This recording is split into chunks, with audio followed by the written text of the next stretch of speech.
Hey, weirdos, I'm Ash. And I'm Elena. And this is Morbid in the Morning.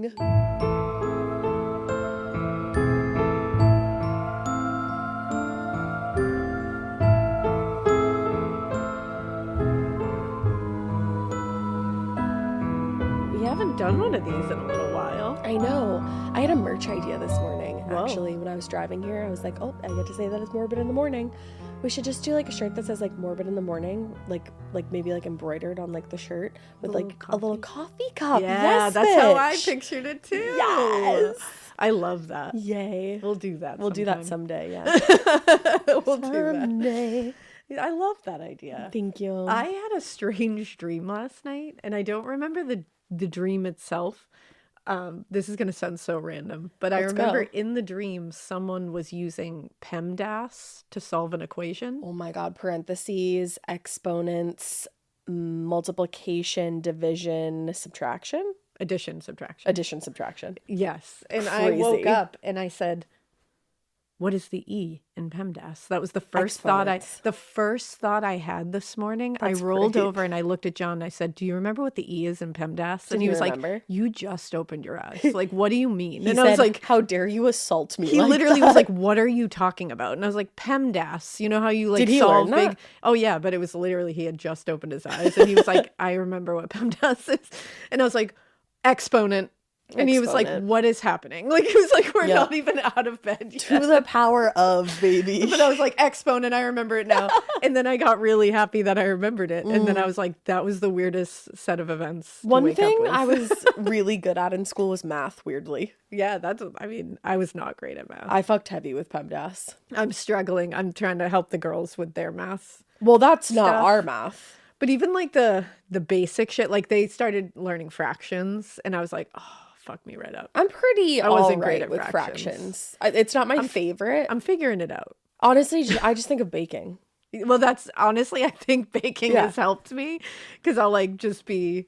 But the problem is when you're baking, I have like a Google Home thing. So I'll just be like, hey, Google, what's like, how do I make like blah, blah, blah out of blah, blah, blah. So you don't exercise that part of your brain anymore. Yeah, see, and they're doing like full on, like, Right. But, we're getting there. We're learning math. There you go. And, I have something to tell you guys. That's just like a fun little thing. We're not being paid by this company. I just really like this thing. See, I do too. They can be a sponsor if they want to, but Please. like they're not. I mean, we're both very passionate. So this is, I found this in case I feel like a lot of people could use this right now, just with the state of the world.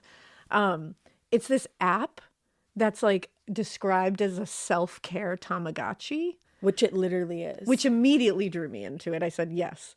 And it's called Finch. Finch. It's like the so bird. cute. And you literally take care of this little bird by doing things for yourself. And like and it's a very good app. Like it's really good. I've been using it for 2 full weeks now. Same. And it's like actually helping me be more mindful. So basically you just kind of like list out things that you would like to accomplish for the day. They literally give you a list to begin with, and one of those things is get out of bed. So it's like you don't have to shoot for the stars. Like and you can check that off. I got out of bed, and it gives you like a yay, you did it.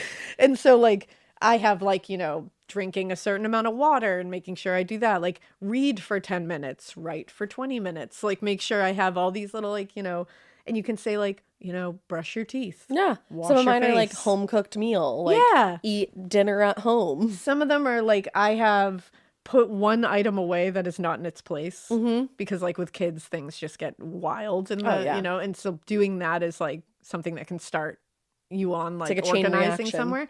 One of them is smile at yourself in the mirror. I love that. Which actually really it sounds weird. That's and really it sounds cute, crazy, though. but it can bring you up a little bit. Yeah. And not just like smile at yourself in the thing. Definitely not. Won't like, do anything. Look at yourself and genuinely smile at yourself in the mirror, and it will give you a little boost of like Chip Skylark in the mirror, babe. There you go. Like do it. Yeah. Your shiny teeth and you. It's true. I have turn off notifications for an hour. Oh, I love that. Which is great. I don't need to have that as a goal. I just do that. Yeah, I usually do that, but I literally like phone upstairs. Don't even. Oh, yeah. Do not disturb is my shit, especially on the weekends. If you can't get in touch with me, I'm on do not disturb. I have take a short walk without distractions. No, I have my hour walk every day on mine. And you check them off, and it gives your little bird energy, and your little bird goes on adventures every day and then tells you about it at the end of the day. They discover something new. Yeah, and it's just like, it's a cute little thing. It might help you just check off some little things that you would like to make habits out of, or try to just, make yourself feel good. I highly recommend it. Yeah, I feel like it's good for kids too. If you're 13-year-old or whatever, however old your kid is that has a phone, it's a good app to teach them, do self-care. Things for yourself. Self-care, exactly. And it's turning healthy things into routines. Yeah, I have literally work out for 15 minutes on there. That's great. Because it's literally just move for 15 minutes. So I highly recommend it. And again, we're not being sponsored by that. This is just one of those recommendation moments that I think would benefit a lot of people. So. Yeah, no, Elena told me about it and I've used it every day since. Oh, and there's also a little thing. This made me happy. Yeah, there's even more stuff than just there's the goals. There's a lot of things that you can do on here. So I recommend you download it and kind of explore it a little bit. Go check it out. Because there's something called they have breathing techniques. Those are nice. They have movements. They'll give you little things to get yourself moving for 10 minutes or something. They have soundscapes. You can write down reflections and journal entries and thoughts. And they have a first aid kit, which is if you're feeling very anxious or if something happened that upset you or put you in some type of way. You're panicky. Yeah, it can help you just get through it. Yeah. There's a rant zone, there's grounding exercises. Oh, I did the rant zone the other day. Yeah, there's what would you say to a loved one? And it's directing compassion inwards towards yourself. It's really beautiful. I can be mean to me. So it was very helpful. Because sometimes, people can trigger you. Yeah. And sometimes you're your own worst critic anyway. Yeah. And it helps you not take in all the yuckiness on the outside. Yeah. And it helps you work through it if some leaks through. Yeah. So hey, Finch, if you want to sponsor us. Finch, we're kind of obsessed with you. Pretty good advertisement. And we forgot to tell you the best part. You get to name your little bird. Oh yes, mine's name is Gatsby. And mine is Big Ann. Thank you. So guys, download it. I just highly recommend it if you're looking for something to help yourself there. And it's been helpful to me. I like it. It's very cute. It's great. And it's made me more mindful of things, certain things. Because I'll look and I'll be like, you haven't read for 10 minutes. When can you schedule that in? I should put that on mine because I've been not keeping up with my reading lately. Yeah, and it's really helpful. Yeah, I love that. So Finch, everybody. Hell yeah. Yeah, that's Finch. My little recommendation for the day. All right, well, moving on into the case of the day. The case of the day. I have an unsolved case today, which really infuriates me because there's kind of no reason that this should be unsolved. Yeah. So this is the unsolved murder of Kristin O'Connell. So let's get into it. Kristin Marie O'Connell was born January 12th, 1965. She was one of two kids born to Michael and Phyllis O'Connell, who raised her and her brother Kyle in Burnsville, Minnesota. According to Michael O'Connell, his daughter was a really fun, really easygoing, outgoing child, but he said she also had a very serious side. He said she was somewhat religious and had put a lot of thought into becoming a nun, actually. Oh, wow. Mm-hmm. And you can find some evidence of Kristin's faith throughout her early life. When her grandmother, who she was really, really close with, died in 1975, 10-year-old Kristin turned to her faith to help her kind of cope with this loss. In a letter written after her grandmother's death, she wrote, "Death is a subject pushed aside, never talked about. I think it should be talked about. It's a part of life. Some people die fast, others die young, some old. It all depends when God wants us with him." Wow. Which is pretty fucking profound for a 10-year-old. It is. And if that, it sounds like it was a comfort. Yeah, exactly. Now, while Kristin would always take her faith pretty seriously, she was also, in most respects, a pretty typical Midwestern girl and a very ideal daughter for her parents. Oh. Her mother, Phyllis, told a reporter in 2023, "We had a great relationship, and she was the one all the boys wanted to marry." Oh. Which I just think is so sweet. Like a lot of girls her age, and where she was from, she had a deep love of horses, and she worked part-time at a stable near Burnsville, and she boarded her own horse there. Okay. She also was remembered as being a very kind, very open person. She trusted people without reservation. Her Aunt Barb said she was the type of person that wanted to sit and chat about anything and everything going on with her life. She sounds just cool. Yeah, man. she just sounds like a good person. Like someone you would... beautiful, too. She was gorgeous. Yeah. And just someone you'd want to be friends with, you know? Yeah, she just seems like a cool chick. Yeah. So after graduating from high school, Kristin was accepted to the University of Wisconsin-Stout, where she majored in hotel and restaurant management. Oh. Which I feel like that'd be like a pretty fucking fun career. And also, that's really smart. Really smart. Because that's not like you're really setting yourself up for like a career. Yeah. And also, you have to be like so organized. Yes. You have to be a level of organization that I don't even think I could ever acquire. Yeah, I can't even comprehend it. And you also have to be a real people person. Yes. Like really good with people. Yes. And have a good demeanor, which it sounds like she was kind of perfect for that. Definitely. She sounds like she was like very bubbly, Yeah. you know? But in the spring of her sophomore year, she took a vacation to, I think it's Captiva Island, near Fort Myers, Florida. And she was just celebrating spring break with some of her friends. Very typical. Yeah. While she was there, she met 18-year-old James Vermeers Jr., who was working on the island as a waiter at the time. He had recently graduated high school, where he'd grown up in Ovid, New York, and he was planning to go back home to Ovid in a few months. So Kristin and James headed off immediately. And actually, even after Kristin went home to Minnesota at the end of spring break, they were keeping in touch through letters and phone calls. Now, after months of this kind of like long distance relationship of sorts, they weren't boyfriend and girlfriend, but it seemed like it was like kind of heading down that road. Yeah. Kristin decided that she wanted to visit James in New York to get to know him better. Because, you know, they've been contacting each other through letters and phone. She's like, let's spend some time together. They're rank like going up the steps of the relationship ladder. Yeah, exactly. Yeah. Also, remember when people wrote letters? I know. Crazy. That's like, it's so cute. It is. It is like really it. cute. Pen palish. I know. So since she wanted to get to know him better, she planned a visit for mid-August, just a few weeks before she was going to go back to Wisconsin-Stout for her junior year.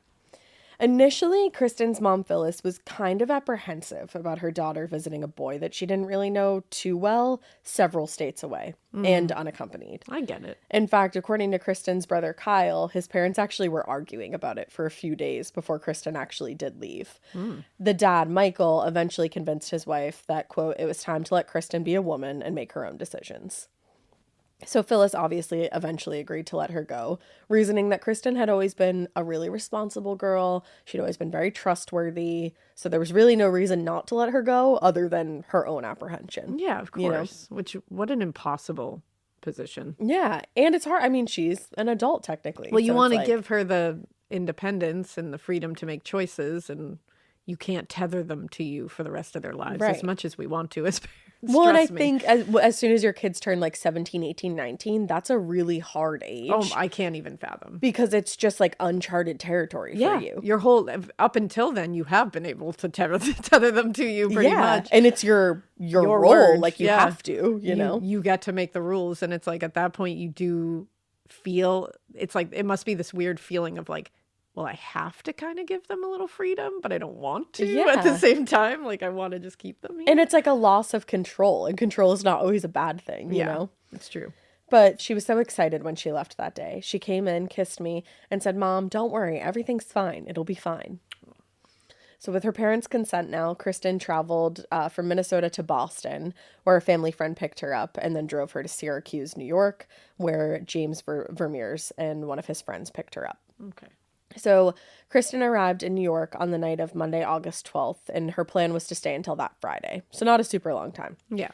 She was really, really excited about this trip, super excited to see James, like I said, get to know him better. Yeah.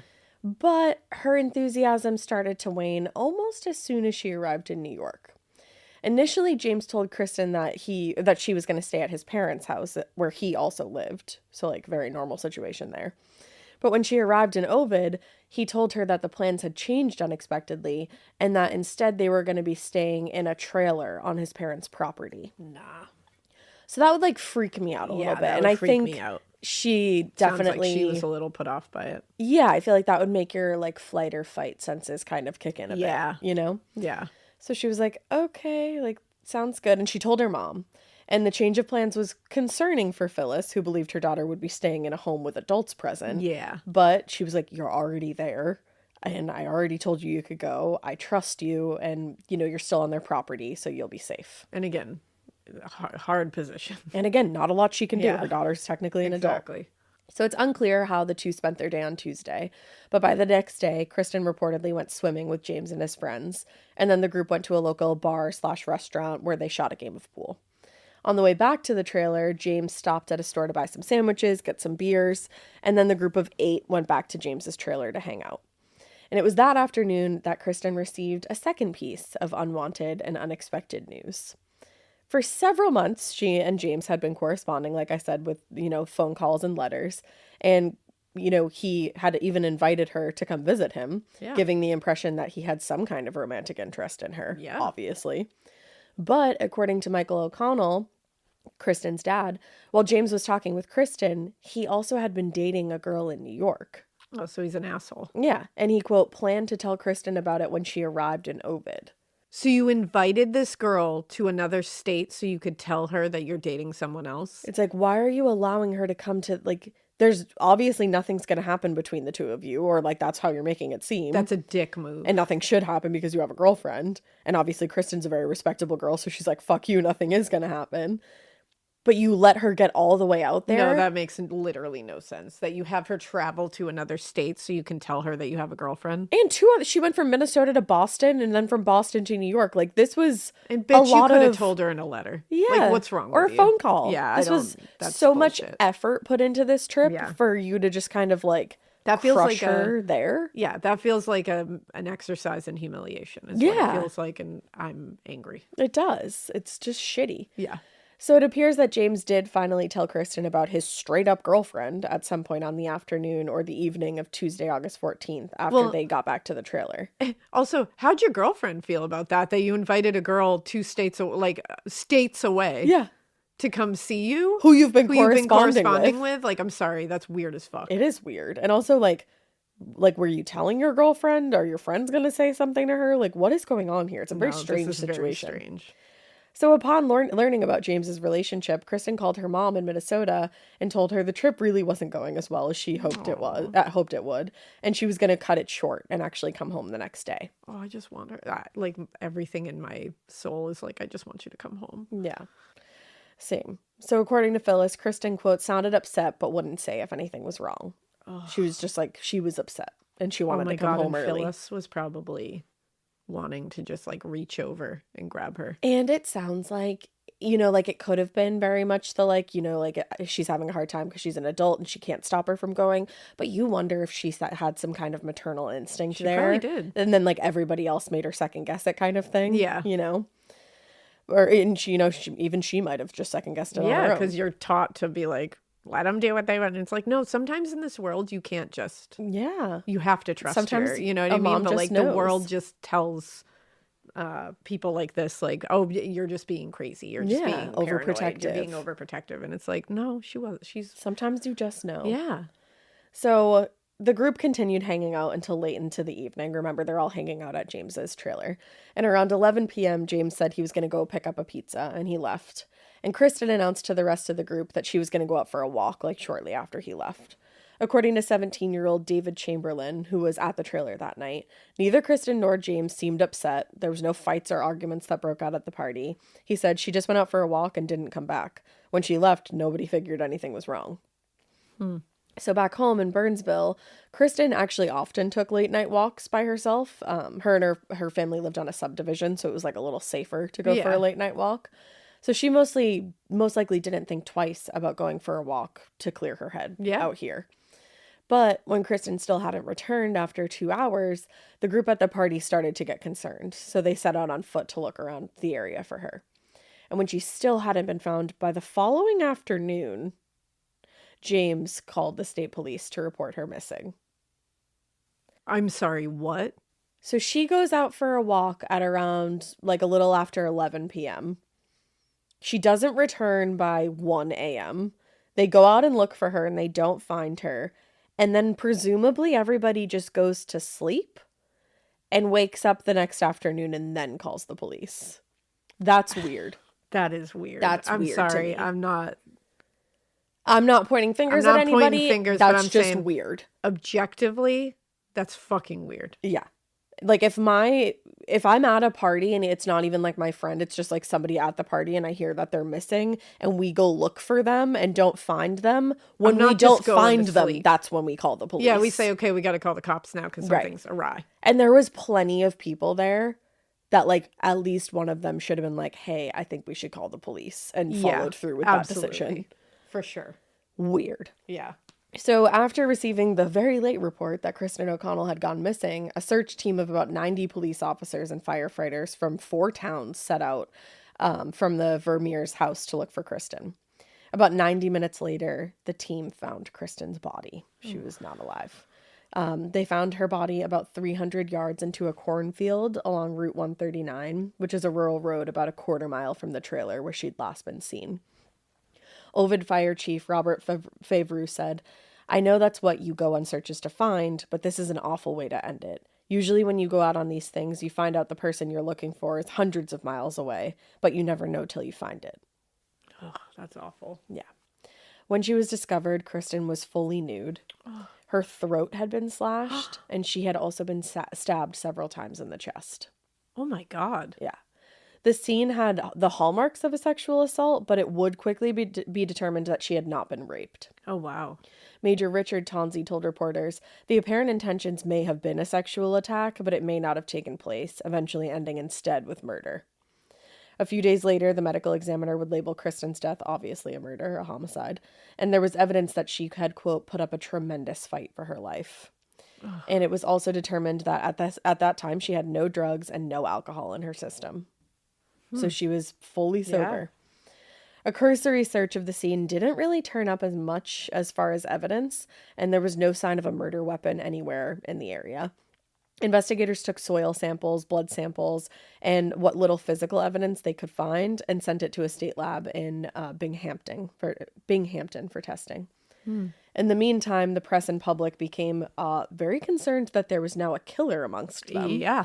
A few months earlier in May, convicted murderers Hugh Cullum and Bernard Welch had escaped from a Chicago correctional facility and were believed to have fled to the Northeast.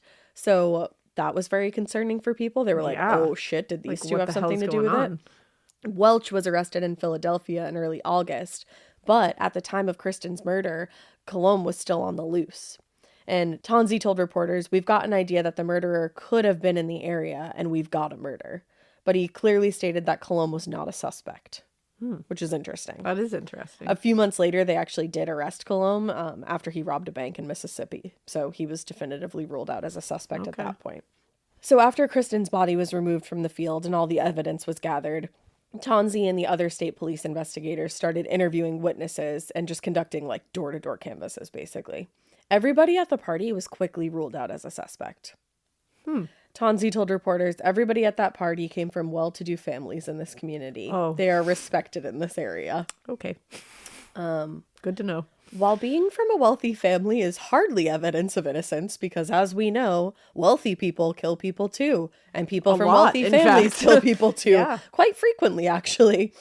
The group had been together all evening, and with the exception of James going out for pizza shortly before Kristin left on the walk, none of them had left the trailer other than to go look for her. Okay. And the medical examiner did place the time of death somewhere between midnight and 1:30 a.m., and that was after James had already gotten back to the party. Okay. So there's that. Yeah, and this time of death was also supported by what neighbors described as a quote-unquote horrific scream heard in the direction of the cornfield between 12:15 and 12:30 a.m.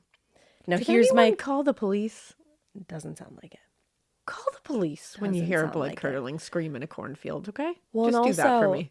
If neighbors of this family heard the scream, why didn't the group in the trailer? Valid. That doesn't make any sense to me. Yeah, that's a valid question. Did they hear the scream and then that's when they went out looking? But also, she was found not too far from the property. Yeah. And they all went out looking for her for hours. It's just weird. It's just all of it is very interesting. They got ruled out as suspects, but there's just still some like lingering questions. Yeah, and it also happened quickly, in my opinion. Yeah.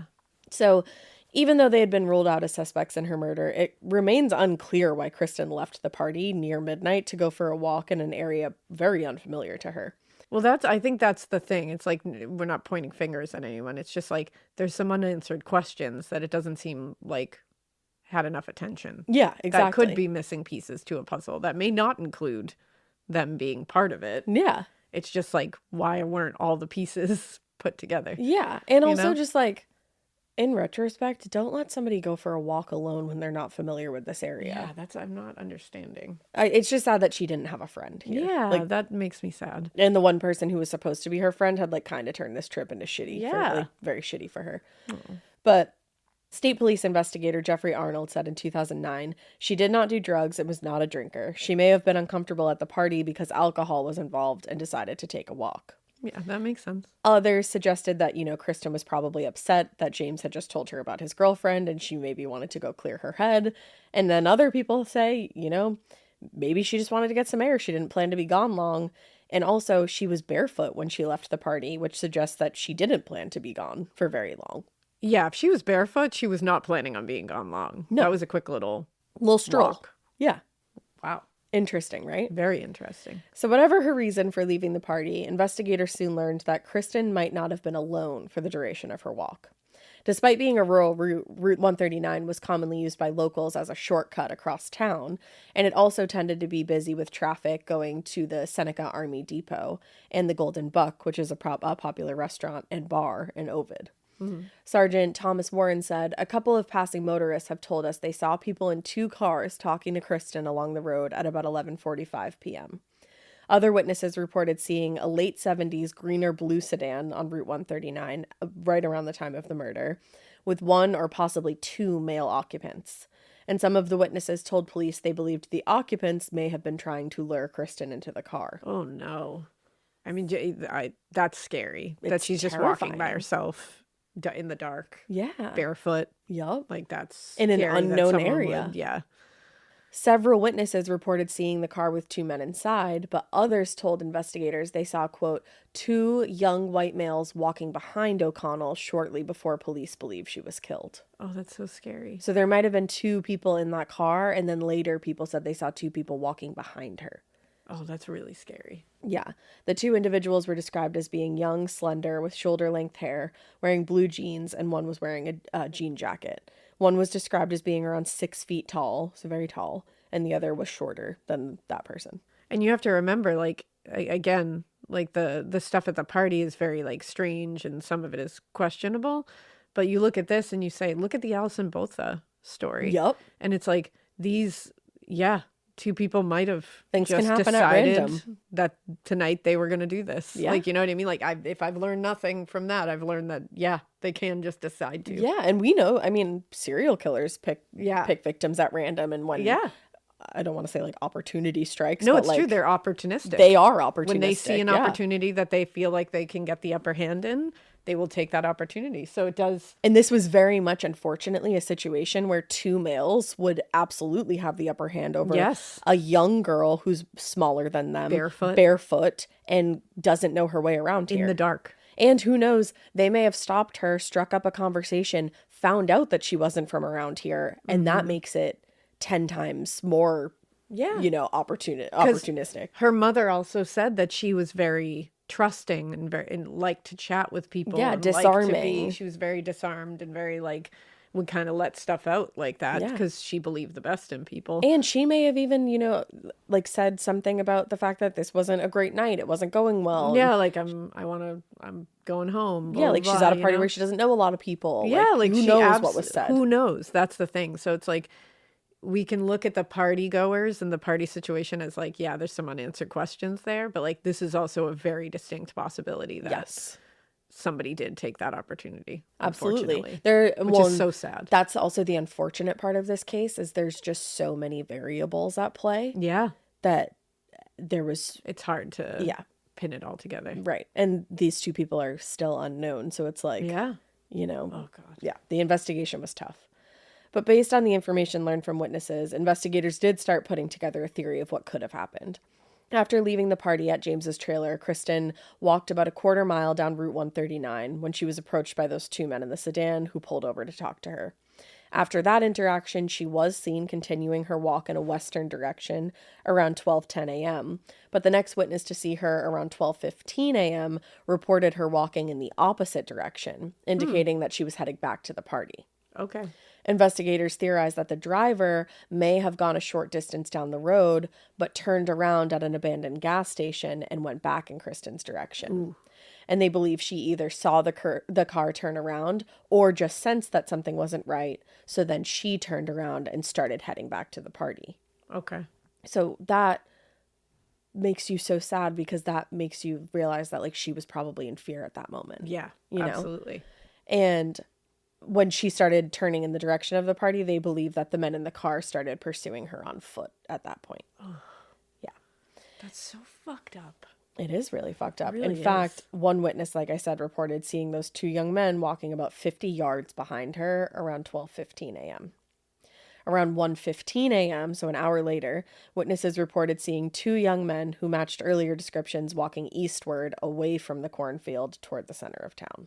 Oh, this sounds scary. The two suspects were seen again 15 minutes later, this time walking in the opposite direction back toward the cornfield, and that was the last time either suspect was seen. What the fuck? Yeah. And the fact that there's like a cornfield involved in this just makes it even scarier. Yeah. Because, I mean, think of upstate New York. Yeah. And this is like, I don't know why cornfields just free. I mean, I know why. Yeah. Popular culture has made me fear cornfields. But I mean, yeah, it just gives it a way more chilling. There's a lot of whole thing. There's a lot of opportunity for cover. Concealment. Exactly. And Ovid, New York, just like so people know, is like super upstate New York. Really rural. It's not very far from Canada. Yeah.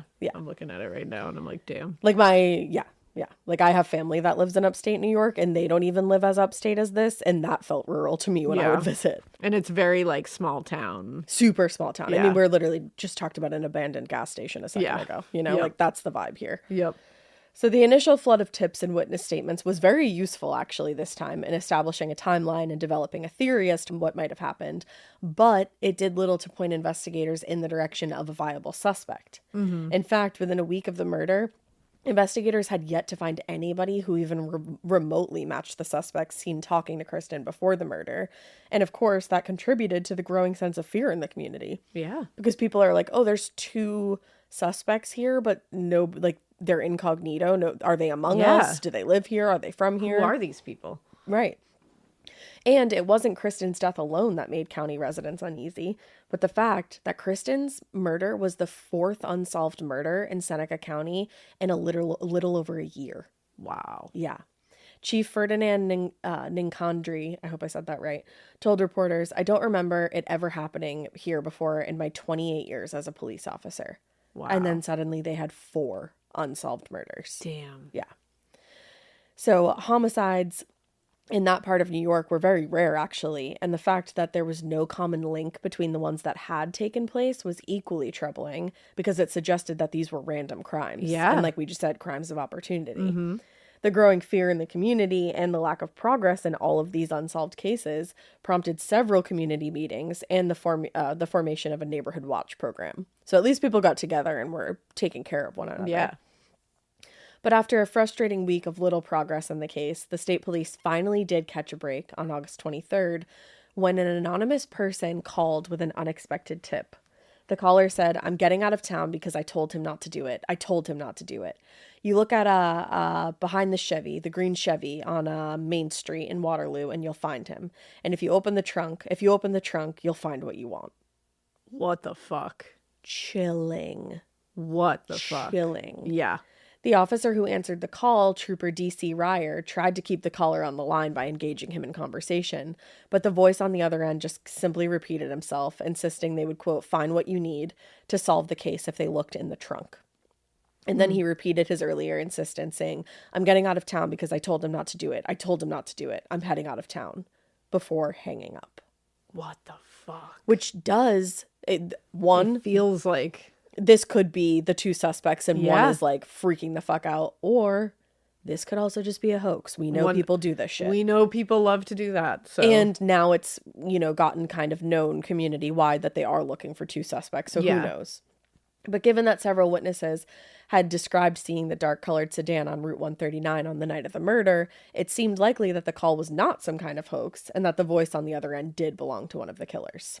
The problem, however, was that while investigators knew about the unknown suspect's car, there was also countless dark sedans in this county, and even narrowing it down to a green Chevy sedan was little help. Of course. So with little to go on and no new evidence forthcoming, investigators turned to the public for help, and they placed an ad on the front page of the local newspaper. The ad said, "Our concerns are what have been seen either Wednesday or Thursday, August 14th or 15th, during the day or night."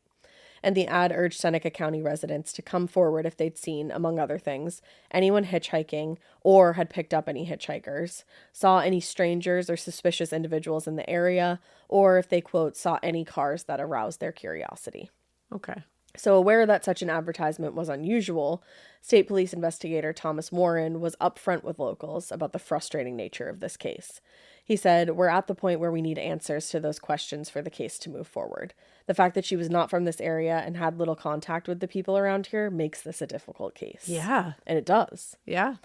His comments might have been frustrating and probably sounded like defeatist to some, but he wasn't wrong about the difficulty of this case. Kristen, unfortunately. She'd only been in town for a couple of days, and she had never been there before. And the only people she knew in this area were all in the same room at James's trailer on the night of the murder. Damn. That meant whoever had killed her was a stranger to her, and strangers are obviously among the more notoriously difficult types of murders to solve. Yep. Because there's no connections, connection. no social ties, nothing to trace victim to killer. Yeah. So equally problematic was the lack of evidence found at the scene. Like I said, there was no murder weapon, and there wasn't really any forensic evidence that could point them to a suspect. All they had at that point were some blood and soil samples, and they did have some skin cells discovered on Kristen's body. Oh, okay. But DNA testing was still several years in the future. We didn't have that yet. Where's that DNA now? We'll get there. Okay. We'll get there, and we'll get frustrated as a group. Oh, no. Yeah. So at this point in the investigation that I'm talking about now, those samples weren't likely to be of much use for a long, long time. Yeah, of course. So at the end of August, Major Richard Tonzi told reporters, "We've had between 220 and 230 leads of various types, and I've assigned several investigators to the case. But we have no one we'd term a suspect at this point." That's awful. That many leads and no suspects. And nothing. It's unclear whether local police were confident or even hopeful that they'd eventually find the killer, but what is evident from the statements made in late August and early September is that without any new information, the case was in danger of going cold. Yeah. In the few months after Kristen's murder, investigators struggled to make anything resembling progress, much to the disappointment of the public and to Kristen's family. Yeah. Fire Chief Robert Favreau said, "People are pretty upset about this murder. It's changed their lifestyle to being more security conscious." And he was among the handful of locals who worked to establish a $5,000 reward for information leading to the arrest of Kristen's killer, which they hoped would spur the investigation back into high gear, but it didn't do much. Ugh.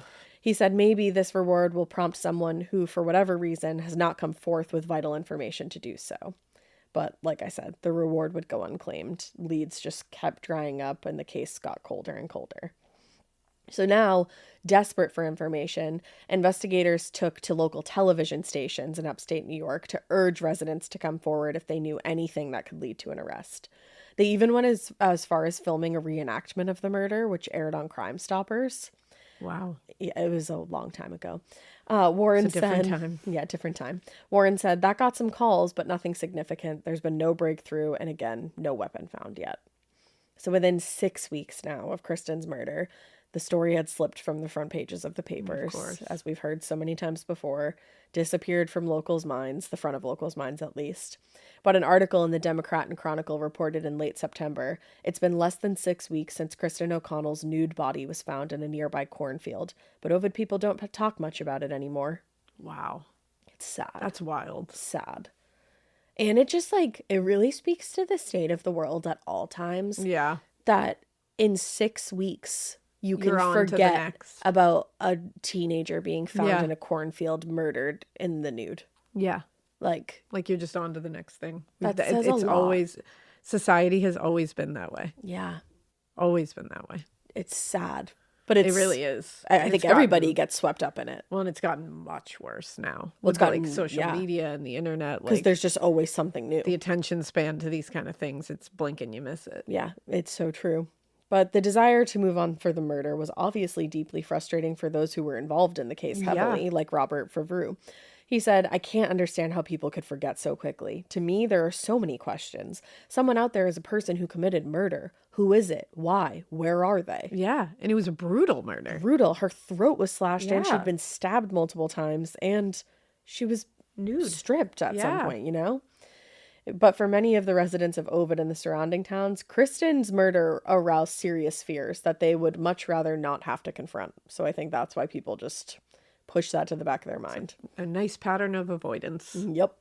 Local resident Bonnie Palmer told a reporter, there's an awful lot of people here that are still scared. It's something that's very ugly and you want to forget it. So you put it in the back of your mind and you don't talk about it. Yeah, it's human nature. It is. So while the public had begun moving on from the murder, investigators with the New York State Police continued to follow up on every tip they received.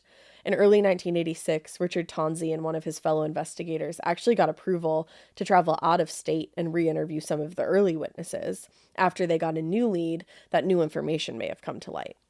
Tonzi was very hopeful that this could have been their best lead yet. But that lead and the supposed new information ultimately led nowhere, and he found himself right back to where they were in August 1985. I hate this. I know.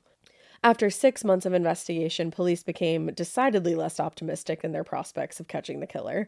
Senior investigator Robert Fainor said in February of 1986, we've got very, very little to go on. The physical evidence is almost nothing. We've got no fingerprints, no suspects, no identification, no leads, and no witnesses. Damn. By that point, investigators had traveled to 6 different states to interview potential witnesses and review similar cases even. But after doing so, they were still no closer to cracking the case. Wow, this is brutal. And it really isn't a lack of effort, it seems. Yeah, it seems like they were really trying. Right.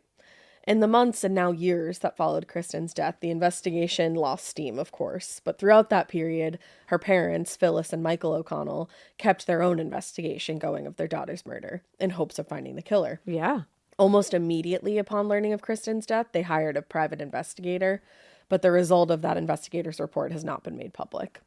In August of 1986, a year after Kristin's murder, Phyllis and Michael actually traveled to Ovid in the hope that their presence might inspire somebody to come forward. On a visit to the crime scene, Phyllis told a reporter, you always hope that you can see something nobody else has noticed. Of course. I can't imagine being, like, in that position. They must have been so frustrated. They must still be so frustrated. And just, like, desperate for anything. To the O'Connells, the lack of progress in the case was unfathomable, which obviously. Yeah. Michael said, it might not have been a person who lives in Ovid, but someone who lives 20 or even 100 miles away, but knew the area around here. It's just very hard for us to grasp the concept of this being a random thing. Yeah, of course. Investigators did acknowledge that it was possible that Kristin was the victim of a serial killer, and they insisted that they were checking similar crimes reported around the country, but still, they weren't getting anything. Jesus, really? I know. So the following August, 1987, the O'Connells were back in Ovid on the 2nd anniversary now of Kristin's murder. And this time they were in the company of 2 psychics that they hired back home in Burnsville. I don't blame them. I don't either. At that 2 years of unanswered questions, I would be going to psychics myself. Michael told a reporter, the information they have supplied us with thus far has provided a couple of very strong leads, and we hope this will be resolved in a short period of time. Oh, man, the hope. I know. The psychics agreed with Michael O'Connell's sentiment, though. One of them said, the feelings and psychic impressions in this area are as strong as they were 2 years ago. My impression is that there are people who have substantial knowledge of this murder. I mean, I don't think that was, you know, how I feel about psychics at crime scenes. I think that's a little, well, I could also say that. That's the thing. Yeah, it's like, okay. That wasn't. I don't know if that was helpful. A prediction so much as a commentary on the case. As just something that is common knowledge. Yeah. Yeah. But the psychics who came to Ovid with the O'Connells may have given them hope that their daughter's murder would be solved, but as we know, we're here today talking about it. Years passed without an arrest or even a suspect. And this is awful. In 1993, tragedy struck again when Michael O'Connell died unexpectedly. Oh, no. At the age of 51. Oh, super young. Super young. He never obviously learned who was responsible for his daughter's death. Damn. Yeah. So now, for years, Kristen O'Connell's case was shelved as investigators shifted their attention to new and more pressing matters. But then, in early 1996, a hair sample found on Kristen's body led investigators to a man named Gary Harris. Ooh. He was a former Ovid resident who was 15 at the time of the murder. Okay. According to Seneca County District Attorney Donna Caffey, Harris was, quote, seen in the area where O'Connell was staying on the night of her murder. Huh. At the time of the murder, the hairs were only identifiable as belonging to a black male, but Harris came to the attention of investigators after he was arrested for an armed robbery in New York in 1996. Okay. Unfortunately, though, a month after announcing Harris as a suspect, the lab results came back as inconclusive on the hair sample, and investigators were forced to rule Harris out as a suspect. Fuck. Mm-hmm. Although nearly 15 years would pass before the O'Connell case was back in the news, the testing of the hair sample in 1996 was a strong indication that forensic evidence could very well be the thing that solved Kristen's murder. Absolutely. And I still believe it could be. Oh, man. By the time the case was back in the headlines, 25 years had passed, and in that time, like we know, scientific and technological advances had made it possible to solve cold cases with the evidence that had just been sitting on shelves for decades at that point. We've seen it happen so many times. Look at the Golden State Killer. Yeah. In Kristen's case, like I said, blood samples and skin fragments had been collected from her body that could lead to her killer. But as it turned out, things wouldn't be quite as easy as submitting the samples for DNA testing. Why? In August 2009, New York State Police had received approval of funds for up to $40,000 in order to hire a Dutch forensic lab known for their pioneering work in touch DNA. Let's go. And that's a type of analysis that can identify an individual from the Tiny smallest sample. Yeah. But the problem was that the New York State Health Department refused to allow investigators to contract with the Amsterdam-based company because they weren't certified in New York. Come on. In his statement to the press, District Attorney Richard Swinehart told reporters, "We feel this is our last best effort to solve this case. We are very frustrated with the bureaucracy of the Department of Health and that they won't take a world-leading lab where the lab people have testified in other states in our country as experts on homicide cases and won't let them at least examine the evidence while they're being certified." Yeah, that's New York. Get it fucking together. That's Get it weird. fucking together. That's suspicious. That's real fucking suspicious. Yeah. Why the fuck? Why? Yeah. Are you kidding me? That doesn't make any sense. That's infuriating. It doesn't make any sense. Kristen's family was equally frustrated with the state's decision to deny the testing until the lab applied for and received certification in New York. Kristen's brother Kyle O'Connor said, "They're railroading for their own purposes. There could be no other reason." Yeah, why the fuck would you stop that? And he said, and this is a quote from him, "They're covering something up. They haven't come up with a good, viable reason why this should not be allowed." And it's wild to me that they're like, you look shady. Mm-hmm. So if you're not covering something up, guess what? Yeah. You look like you're covering something up. You look shady. So it's like, you should probably move this forward so that you can stop everybody from thinking you did something fucked up. Yeah, exactly. Because right now, I think you did something fucked up. Well, the family was again disappointed in 2010 when they learned that a forensic scientist who had been named in an evidence falsification possibly handled evidence in Kristen's case. Shut possibly. The fuck up. This scientist is said to have falsified data in multiple cases and then went on to falsify records to cover up that fake data.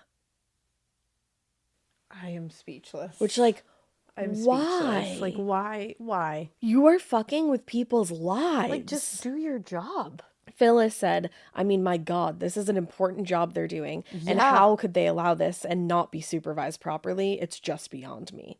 Yeah. But what I will tell you is that there's a petition we are going to share on socials and in the show notes, and it surrounds all of the DNA testing in Kristen's case, and it goes into more detail about the issues that the family has faced trying to get the DNA tested. Okay. And most importantly, is asking the New York State Health Commissioner to approve that lab. Let's go, motherfucker. I'm going to share it, and we are all going to sign the shit out of it. Everyone annoy the shit out of them until they do this, because what are you doing? Come on.